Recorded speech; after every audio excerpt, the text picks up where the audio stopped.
ഓടി സച്ചി റൂമിലേക്ക് വരുമ്പോൾ രേവതിനെ കണ്ട് ഞെട്ടാണ് കേട്ടോ. രേവതി അവിടെ മുല്ലപ്പൂവും പുതിയ സാരിയൊക്കെ എടുത്ത് ഒന്നുകൂടി സുന്ദരിയായി കണ്ണാടീൻ്റെ മുന്നിൽ നിൽക്കുകയാണ് കേട്ടോ.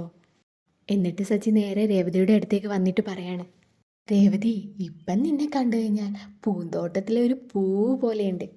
അത് കേൾക്കുമ്പോൾ രേവതിക്ക് നല്ല സന്തോഷമാവുകയാണ് കേട്ടോ. അതും പറഞ്ഞു കഴിഞ്ഞ് സച്ചി എന്ത് ചെയ്യുന്നുണ്ട്, നേരെ അച്ഛൻ്റെ അടുക്ക പോകുന്നുണ്ട്.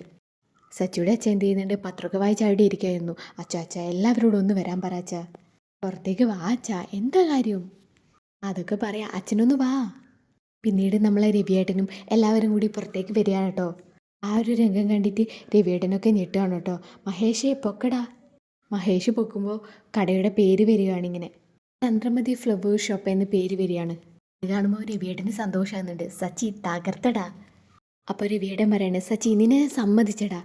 അപ്പോൾ ചന്ദ്രമതിക്ക് ഇതൊന്നും തീരെ പിടിക്കുന്നില്ല കേട്ടോ. അതുപോലെ തന്നെ ശ്രുതിയും ഇത് തീരെ ഇഷ്ടപ്പെടാത്ത രീതിയിൽ അവിടെ നിൽക്കുകയാണ് കേട്ടോ.